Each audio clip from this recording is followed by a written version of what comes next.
मेरे चार सू काली भड़ तारीकी छाई हुई थी। दूर कहीं आवारा कुत्तों और गीदड़ों के चीखने चिल्लाने की कड़ी आवाज़ें आ रही थीं। मैं आबादी की तरफ जाने की बजाय रेलवे स्टेशन की तरफ तेज़ तेज़ कदमों से चलने लगा। वहाँ से हल्की रोशनी आती दिखाई दे रही थी। मैं तेज़ तेज़ कदमों से आगे बढ़ने लगा और आखिरकार मैं प्लेटफॉर्म पर आ गया। हर सू वीरानी का आलम था। अमले का भी कोई शख्स दिखाई नहीं देता था। स्टेशन की इमारत ज़्यादा बड़ी न थी, मगर साफ़ सुथरी और असल हालत में थी। मैं वहीं प्लेटफार्म पर बनी एक संगी बेंच पर बैठ गया। मौसम अच्छा था और मुतदिल भी, ज़्यादा सर्दी न थी। मैं वहीं सुकड़ सिमट कर बैठ गया। रात अपने आखिर पहर में दाखिल हो चुकी थी। मैं बेंच पर बैठे बैठे ज़रा कमर सीधी करने लेटा और फिर जैसे नींद ने आ लिया। किसी ने मुझे टोका दिया और मेरी आंख खुल गई। मुझ पर राइफलों की नालें उठी हुई थीं। वो मखसूस वर्दी में मलबूस 7-8 अफराद थे। वर्दी से मुझे ये पहचानने में देर न लगी कि वो डेथ सर्कल के अहलकार थे। इनके हमरा एक और शख्स को देखकर मैं बुरी तरह सन्नाटे में आ गया। सीने में सांसें अटकने लगी। वो होटल 5 स्टार का मैनेजर मोहनदास था। यही है जनाब वो, अशोक नामी वेटर। इसने एक निस्बतन लंबे तरंगे अहलकार से जोश अमीज़ गैस से कहा। बस फिर क्या था, आनन फानन मुझे दबोच लिया गया और मेरी तलाशी ली गई। इसके बाद वो मुझे बेदर्दी से घसीटते हुए स्टेशन की इमारत से बाहर ले आए। सामने एक लंबी और चौड़े टायरों वाली तेज़ रफ्तार आर्मी की जीप खड़ी थी। मुझे इसमें सवार कर दिया गया और सबके सवार होने के बाद जीप एक झटके से रवाना हो गई। मैं अपनी ज़रा सी गफलत के बायस डेथ सर्कल के खूनख्वार एजेंटों के शिकंजे में फंस चुका था। अब तनबा तकदीर होने के सिवा कोई चारा न था। सफ़र खामोशी से जारी था। इन लोगों ने मुझे बोलने से सख्ती के साथ मना कर रखा था। खुद इनमें से किसी ने भी मुझसे मुखातिब होने की कोशिश न की। मोहनदास के चश्मेदीद गवाही के बाद इसे फारग करके रवाना कर दिया गया था। मेरा जहन तेज़ी से काम करने लगा। रातों रात गालबन दुश्मनों को मेरे ऑपरेशन की रिपोर्ट मिल गई थी और उन्होंने फ़ौरन होटल 5 स्टार के अमले से रब्ता करके इसी वक्त मेरी तलाश शुरू कर दी थी। मुझे पूरा यकीन था कि इन लोगों का तल्लुक खलीज खंबात के 03 जोन से था और ये मुझे वहीं ले जा रहे थे। इस दौरान वायरलेस सेट पर इस लंबे चौड़े अहलकार ने मेरी गिरफ्तारी की रिपोर्ट दे दी थी और इसके लबों पर यह सुनकर इस पाकिस्तानी जासूस को हमने गिरफ्तार में ले लिया है और अब जोन 03 की तरफ लाया जा रहा है। मुझे अपने अंदाजे की तस्दीक हो गई थी। जीप आंधी तूफान की रफ्तार से दौड़ रही थी। घंटे डेढ़ बाद फिजा में मरतूब हवाओं की महक रची हुई महसूस होने लगी। गोया जीप अब साहिली रास्ते पर रवा दवा थी। दाएं बाएं साहिली जंगलात फैले हुए थे। सड़क अब वीरान हो चुकी थी, यानी दीगर ट्रैफिक वगैरह की आवक जावक बिल्कुल मादूम होकर रह गई। मजीद 10-15 मिनट बाद मेरी आंखों पर पट्टी बांध दी गई। मेरे दोनों हाथ इससे पहले ही पुश्त की सिमत मोड़कर आईनी हथकड़ियों से बांध दिए गए। फिर लगभग कोई 15-20 मिनट बाद जीप ने एक मोड़ काटा था और हचकोले खाती हुई आगे बढ़ने लगी। मैं अब तक खुद को बाहवास कर चुका था और तेज़ी से इस खतरनाक और संगीन तर नाजुक सूरत हाल से निमटने की तदबीर सोच रहा था जो सरेदस्त नामुमकिन ही नज़र आ रही थी। मज़ीद 10 मिनट तक नाहमवार रास्ते पर सफ़र जारी रहा और फिर जीप एक झटके से रुक गई। मुझे घसीट कर बेदर्दी के साथ नीचे उतारा गया। मेरा ख्याल था कि अब मेरी आंखों से पट्टी उतार दी जाएगी, मगर ऐसा न हुआ। मुझे 2 अहलकारों ने बाजुओं से दबोच रखा था। वो लोग मुझसे कुछ ज़्यादा ही खौफजदा और ठनके हुए महसूस हो रहे थे। हालांकि मेरे दोनों हाथ आईनी जगड़बंद में बंधे हुए थे, मगर बावजूद इसके मुझे दोनों बाजुओं से जकड़ कर रखा गया था और बेदर्दी के साथ घसीटे ले जा रहे थे। मुख्तलिफ जगहों राहदारियों पर चिकने फर्श से होते हुए बिलाखिर मुझे एक कमरे में धकेल दिया गया। फिर दूसरे ही लम्हे भारी भरकम दरवाजे के ज़ोर से बंद होने की धमाकेदार आवाज़ गूंजी। दरवाज़ा शायद फौलादी था। उन्होंने मेरी आंखों से पट्टी भी उतार दी थी। मैंने रस्ने बस्ता होने के बावजूद दीवार से पुश्त लगाते हुए कमरे की दीवारों को छू कर अंदाज़ा लगाया था कि यह कमरा ज़्यादा बड़ा न था। नीज़ मेरे सिवा हर चीज़ से आरी भी मैं थक हार कर दीवार से पुश्त टिकाए बैठ गया। मुझे ऐसा महसूस होता था कि मैं इस बार बहुत बुरा फंसा था। ताहम मेरे हौसलों की बादबान अब भी बुलंद थी। मैंने तहैया कर रखा था कि ज़रा भी मौका मिला मुझे तो मैं दुश्मनों की इस आखिरी इमारत 03 की ईंट से ईंट बजा दूंगा। सीक्रेट फाइल की मालूमात के मुताबिक यहाँ की कमांड मेजर चोपड़ा की सपूरत थी और मेरे ख्याल में निसब से ज़्यादा डेथ सर्कल का शिराजा बिखरने के बाद अब मैनेजर चोपड़ा ही बाकी बचा था। मैं तसव्वुर में रॉ के सरबर आवरदा अफसरों को इस नाकाबिले तलाफ़ी नुकसान के बायस झंझलाहट के मारे अपने ही बाल नोचते हुए देख रहा था। ये लोग जख्म खाए कुत्ते बन चुके थे और मुझे बम्बोड़ने के लिए दांत निकोसे बेचैन थे। बमुश्किल अभी थोड़ी ही देर गुजरी थी कि दरवाजे के खुलने की आवाज़ के साथ ही भारी बूटों की दमक कमरे के मसदूद माहौल में गूंजी। फिर किसी ने मेरे करीब आकर मेरी आंखों से पट्टी उतार दी। तेज़ सैलाबी लाइट मेरे चेहरे पर पड़ी। मेरी आंखें चुधिया गईं, फिर लाइट नॉर्मल हो गई। मैंने जल्दी जल्दी अपनी आंखें झपकते हुए उन्हें देखने के काबिल बनाया तो सामने 5 दुश्मन एजेंटों को खड़े पाया। इनके दरमियान में एक ठिगने और मजबूत तनो तोश वाला करख्त और स्यारू शख्स भी। मेजरों वाली वर्दी पहने खड़ा होंठ बीचते हुए मुझे खूनख्वार नजरों से घूरे जा रहा था। मैंने अपने चेहरे पर आम इंसानों जैसा खौफ और परेशानी के तासुरात तारी कर लिए और फिर मैंने इसी लहजे में कहा, मुझे यहाँ क्यों लाया गया है? मैंने आखिर कौन सा जुर्म किया है? वो ठिगने कद वाला सियारू मेजर जो बिलाशुबा 03 का मेजर चोपड़ा ही था, वो राहट से मुशाबा आवाज़ में मेरी तरफ घूरते हुए बोला, अनजान बनकर तुम क्या साबित करना चाहते हो कैप्टन इमरान? इसके लबों से अपना नाम सुनकर बावजूद कोशिश के मैं अपने चेहरे पर फितरी रद्द-ए-अमल के तहत बेइख्तियार उबलने वाले चौंकने के तासुरात को छुपा नहीं सका था। क्यों चौंक गए ना? मेजर चोपड़ा इस बार इस्तज़ाइया अमीज़ नफ़रत से अपने स्याह हैबियत होंठ सुकेड़ कर बोला, तुम लोगों को फिर भी गलतफहमी हुई है। मैंने हिम्मत ना हारी और अपने मौक़िफ़ पर डटा रहा। कोई फ़ायदा नहीं कैप्टन इमरान, कोई फ़ायदा नहीं। मेजर चोपड़ा ने ड्रामाई अंदाज में अपना बेल जैसा सर नफ़ी में हिलाते हुए कहा, मोहनदास तुम्हें कर्नल गुप्ता को कत्ल करने और वहाँ तबाही और बर्बादी मचाते हुए देख चुका है। बल्कि वही नहीं, वहाँ मौजूद देगर वेटर्स ने भी ये सब देखा है। अब तुम्हारे लिए बेहतरी इसी में है कि हमारे सवालों के दुरुस्त जवाब देकर अपनी मौत आसान बना लो। मैं कुछ नहीं जानता, मुझे ये सब करने के लिए एक शख्स ने कहा था। मैंने गोलमोल जवाब दिया, कौन से शख्स ने? मैं इसे नहीं जानता हूँ। मेजर चोपड़ा ने मेरे चेहरे पर बदस्तूर अपनी घूरती हुई नज़रें मरकूज रखते हुए एक सनसनी खेज हंकारी भरी, फिर अपने एक अहलकार से तहकमाना मुखातिब होकर बोला, चीफ साहब से रब्ता करके सूरत हाल बताओ इसी वक्त। यस सर, अहलकार ने मुअद्दबाना मुस्तैदी से कहा और उल्टे कदमों कमरे से निकल गया। मैं मेजर चोपड़ा के चीफ साहब वाले जुमले पर ज़रा ठटका था। वो सोचने लगा था कि यह मेजर चोपड़ा नहीं था, मगर मैं इस बात को जुटला नहीं सकता था क्योंकि मेजर चोपड़ा का नाम इसके सीने पर लगी नीम प्लेट पर दर्ज था। तो फिर इसका और कौन चीफ था? कहीं ये वो चीफ तो न था जो राह की गोद में बैठा वो विंग था जिसने डेथ सर्कल तश्कील दी थी। कई मिनट आसाब शिकन खामोशी की नज़र हो गए। वो अहलकार दोबारा लौटा और मेजर चोपड़ा से मुअद्दबाना बोला, सर चीफ ने यहाँ के लिए ओके का सिग्नल दे दिया है। मैं धक से रह गया। क्या इनके चीफ ने बिला ताखीर मेरी मौत के अहकामात तो जारी नहीं कर दिए? मैंने धड़कते दिल के साथ सोचा। मैं मौत से नहीं डरता था, मगर अपना मिशन पूरा किए बगैर मैं अभी मरना नहीं चाहता था। मैंने देखा मेजर चोपड़ा के चेहरे पर एक सफाक मुस्कुराहट उभरी थी। फिर इसने बारूब लहजे में कहा, इसे रेड चैम्बर में मुंतकिल कर दो। ये कहकर वो कमरे से निकलता चला गया। इसका हुक्म पाते ही दो अहलकार मेरी तरफ बढ़े और मुझे धकेलते हुए कमरे से बाहर एक चौड़ी राहदारी में ले गए। फिर मुख्तलिफ राहदारियों से गुजरते हुए वो मुझे एक ऐसे कमरे में ले गए जिसे देखकर बेख्तियार मैं एक गहरा सांस लेकर रह गया। इस कमरे की वज़ाकता से साफ जाहिर होता था कि यह तशद्दुद खाना था। इस टॉर्चर सेल में लाने का मकसद यकीनन मुझे हलाक करना नहीं, बल्कि तशद्दुद के ज़रिए मेरा मुंह खुलवाना था। मगर मेरे पास इन्हें बताने के लिए कुछ भी न था। ये लोग अब यही समझे हुए थे कि मैं एक पूरे नेटवर्क के तहत यहाँ वारिद हुआ था और मेरे मज़ीद साथी भी इस कॉज में शामिल थे। उन्हें क्या मालूम था, मैं तो अपने तौर पर महज जज्बा हुब्बुल वतनी से सरशार और तने तनहा इनके अपने मुल्क के खिलाफ साजिशों को मलियामेट करने आया था। तुम्हारे और कितने साथी तुम्हारे साथ इस मिशन में शामिल हैं? वो सब इस वक्त कहाँ हैं? मेजर चोपड़ा ने मेरी तरफ घूरती नज़रों से देखते हुए पूछा। मैंने बताया ना कि मुझे कुछ मालूम नहीं।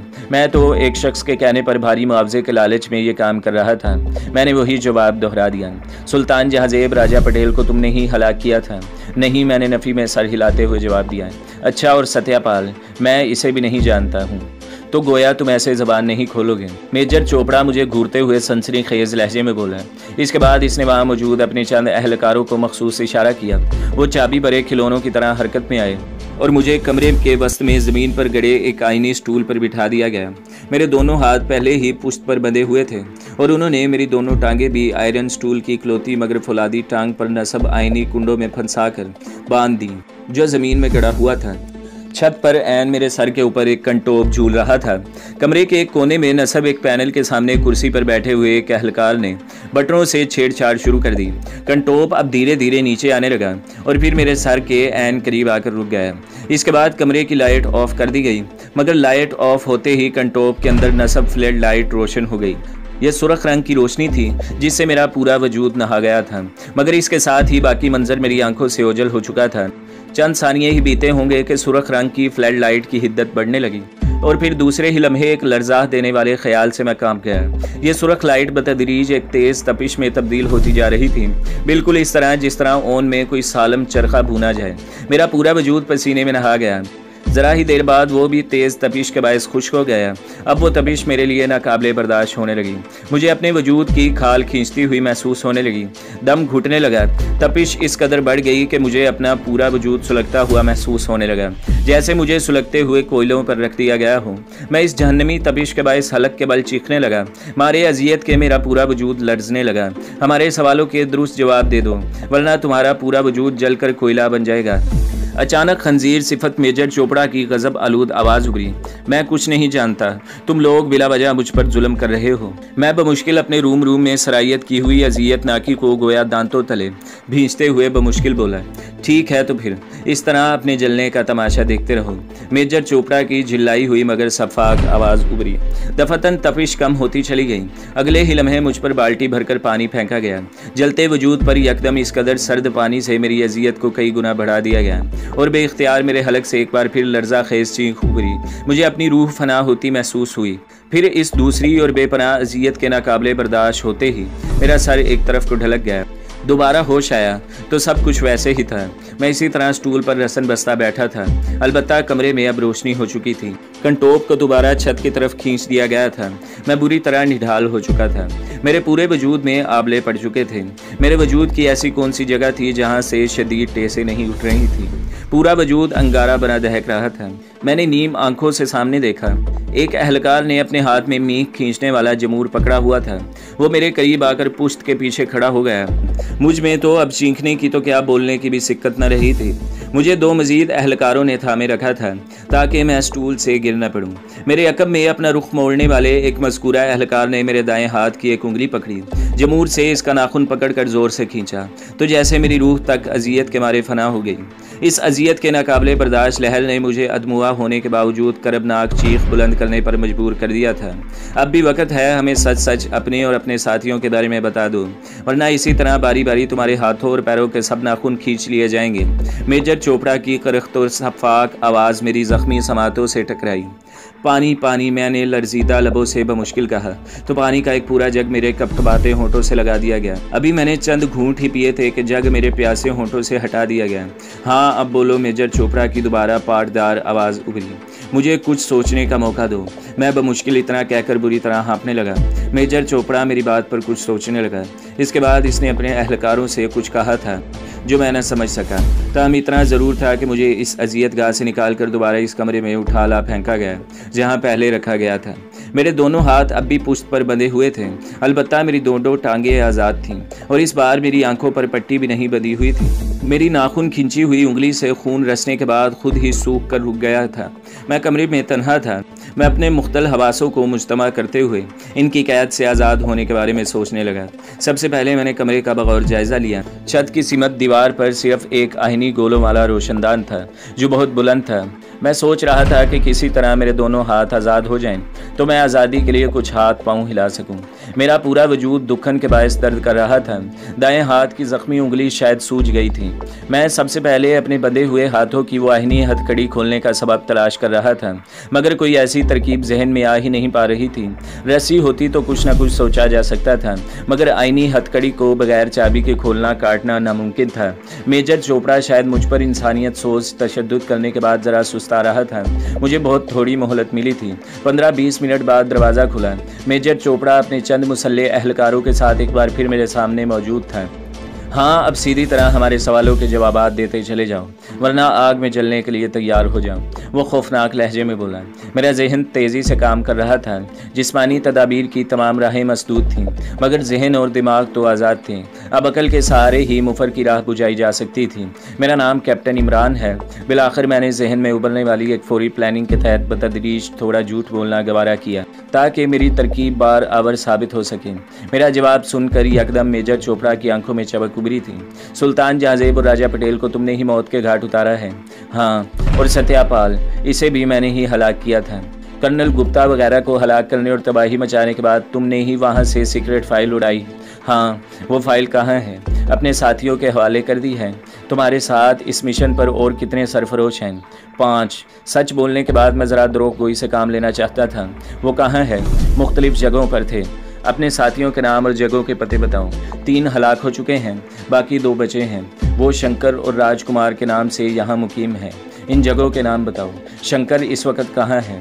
मैं नहीं जानता, अलबत्ता राजकुमार खलीज खंबात के साहिली इलाके के एक घर में मौजूद था, मगर मेरा ख्याल है कि इसे ढूंढने का कोई फ़ायदा नहीं। क्यों?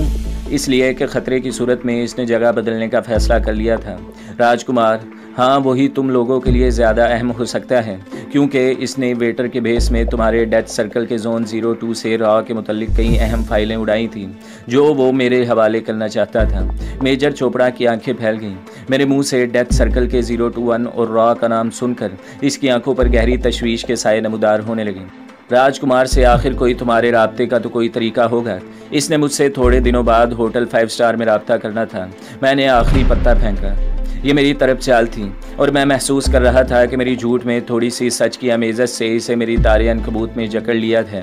यही सबब था कि इसने ऐन मेरी तवक्का के मुताबिक कहा, गोया अगर तुम्हें होटल 5 स्टार ले जाया जाए तो तुम्हारा साथी राजकुमार तुमसे टेलीफोनिक रब्ता करेगा या बिलमुशाफा मुलाकात। पहले टेलीफोनिक रब्ता ही करने की कोशिश करेगा।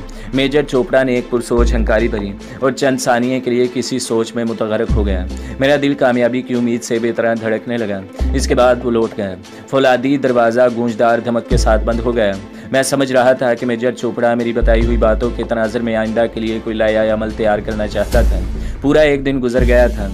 इस दौरान सिर्फ एक बार मुझे खाने पीने को थोड़ा बहुत दिया गया था, मगर मेरे हाथों को फिर भी आईनी हथकड़ियों से आज़ाद नहीं किया गया था, बल्कि एक अहलकार ने मेरे सामने बैठकर निवाले तोड़ तोड़ के मेरे मुंह में खुद ही ठोंसे थे। अब तो मुझ पर मजीद झंझलाहट तारी हो गई थी। ये कमबख्त आईनी हथकड़ियाँ तो गोया मेरे वजूद का हिस्सा बन चुकी थीं, जिनकी वजह से मैं बिल्कुल माजूर ही होकर रह गया था। दूसरे दिन सुबह ही मेजर चोपड़ा अपने मुसल्ले अहलकारों के साथ आया और मुझसे बोला, तुम्हारी दी हुई मालूमात से हमने अंदाज़ा लगाया है कि तुम अब हिम्मत हार चुके हो और ऐसे दुश्मन को हम अपना दुश्मन नहीं समझते। अगर तुमने अपने दूसरे साथी राजकुमार को गिरफ्तार करवाने में सच्चे दिल से हमारी मदद की तो हमारा वादा है कि ना सिर्फ तुम्हारी जान बख्श दी जाएगी बल्कि तुम्हें वापस अपने वतन जाने की इजाज़त दे दी जाएगी। वो मेरे साथ मुकराना चाल चल रहा था और मैं इसकी चाल में आना चाहता था, लिहाजा एकदम खुश होकर बोला, क्या तुम सच कह रहे हो? हाँ बिल्कुल सच, मगर मैं अब वापस अपने वतन नहीं जाना चाहता। मैंने आखिर में अपने लहजे को मायूस बनाते हुए कहा। क्यों? मेजर चोपड़ा ने अपनी भुएं सुकेट कर मुझसे पूछा। इसलिए कि अब वहाँ मेरे रहने का कोई जवाब बाकी नहीं रहता। तुम्हारी बात का मतलब मैं बखूबी समझ रहा हूँ, मेजर चोपड़ा ने मुझे असर परेजी में लाते हुए कहा। ठीक है, अगर तुम हमारे लिए काम करने की हामी भरो तो तुम्हारे लिए यहाँ न सिर्फ सहूलतें फराहम की जाएंगी बल्कि तुम यहाँ अपनी नए सिरे से खुशगवार ज़िंदगी भी बसर कर सकते हो। मुझे मंजूर है, मैंने एकदम खुश होकर कहा, मगर सबसे पहले तुमने अपने साथी राजकुमार को गिरफ्तार करवाने में हमारी मदद करना होगी। मैं तैयार हूँ। राजकुमार का असल नाम और रैंक? इसने आखिर में जाने क्या सोचकर कहा तो मैंने फर्जी नाम और रैंक बताते हुए कहा, मुदस्सर खान, वो लेफ्टिनेंट है। ठीक है, वो बोला। अब मेरी एक बात गौर से सुनो, तुम्हें होटल 5 स्टार में इस तरह अशोक नामी वेटर के बहरूप में छोड़ा जाएगा, मगर हमारे साथी सादा लिबास में तुम पर कड़ी निगाह रखे हुए होंगे। अगर तुमने ज़रा भी कोई चालाकी दिखाने की कोशिश की तो याद रखना, तुम्हारे साथी मुदस्सर खान को तो हम किसी न किसी तरह गिरफ्तार कर ही लेंगे, मगर तुम्हारा वो हशर करेंगे कि तुम हमसे मौत की पनाह मांगने पर मजबूर हो जाओगे। इसने आखिर में मुझे डराने की धमकी दी। मैं समझ गया इन लोगों को अपनी ताकत का कुछ ज़्यादा ही घमंड था। मुझे अच्छी तरह इस करी हकीकत का अंदाज़ा था कि ये लोग किसी कीमत पर भी मुझे ज़िंदा छोड़ने का इरादा नहीं रखते। ये तो मैंने अपने फर्जी जाली साथी मुदस्सर खान का चक्कर चला दिया था और मेजर चोपड़ा मक्कारी पर उतर आया था। मुझे तो मोहलत चाहिए थी, इसलिए हम दोनों ही वरूने खाना एक दूसरे से चालाकी कर रहे थे। अब देखना यह था कि कौन कामयाब होता है, लेकिन एक मुसलमान होने के नाते मुझ पर मायूसी गुनाह थी और मैं इस वक्त अपने पाक वतन के खिलाफ मकरूह और नापाक साजिश करने वालों के खिलाफ बरसरे पैकार था। इसलिए मुझे अल्लाह पर पूरा भरोसा था कि वो मुझे इस नेक मकसद में ज़रूर कामयाब करेगा। मेजर चोपड़ा ने इस वक्त होटल 5 स्टार के मालिक धनपत राय से रब्ता करके इसे अपने ऑपरेशन के बारे में बताया और इसे राजदारी की हिदायत देते हुए 1 घंटे के अंदर अंदर ओके की रिपोर्ट तलब की। फिर 1 घंटे के बाद धनपत राय ने इसे फ़ोन पर बताया कि इसने अपने मैनेजर मोहन दास को सारी हिदायत दे दी हैं, लिहाजा ऑपरेशन शुरू कर दिया जाए। ओके की रिपोर्ट मिलते ही तकरीबन 15 कमांडोज को तैयार किया गया था। उन्हें होटल 5 स्टार की मखसूस वर्दियों में वहाँ मुझ पर कड़ी निगाह रखने के लिए मुतय्यन कर दिया गया था। इसके बाद सबसे पहले मेरे हाथों को आहनी हथकड़ियों से आज़ाद किया तो मैंने बेख्तियार सुख का सांस लिया। मेरे जिस्म पर पहले ही वेटरों वाली वर्दी थी, मगर वो निहायत खस्ता और बोसीदा हो रही थी। बहर तौर मुझे भी मज़कूरा होटल से नई वर्दी मंगवा कर पहना दी गई। मैं अब इनके लिए शायद इतना अहम न रहा था, बल्कि मुझसे ज़्यादा वो मेरे फ़र्जी साथी मुदस्सर को मेरे ज़रिए गिरफ़्तार करना चाहते थे, क्योंकि मैंने इसकी अहमियत जताने के लिए कुछ ऐसा फ़र्जी नक्शा खींचा था कि ये लोग मेरे झांसे में आ गए थे। बहर तौर मुझे निहायत राजदारी के साथ होटल 5 स्टार में छोड़ दिया गया था। अब वहाँ मेरे लगे बंदे मामूल थे। मुझे होटल से बाहर जाने की कतई इजाज़त न थी। डेथ सर्कल के 16 कमांडोज वेटर के बेस में 24 घंटे मेरी निगरानी करते थे। हेड वेटर पप्पू मियाँ को ख़ास हिदायत कर रखी थी कि जैसे ही मेरा कोई फ़ोन आए वो फौरी तौर पर मुझे आगाह कर दें। मेरी और 16 कमांडोज की मुस्तकिल रिहाइश का भी बंदोबस्त वहीं किया गया था। तो दोस्तों, अगली किस्त देखने के लिए हमारे चैनल को सब्सक्राइब करें, वीडियो को लाइक करें और बेल के आइकॉन को भी दबा दें, ताकि हर जो आने वाली वीडियो है वो आपको सबसे पहले मिलती रहे।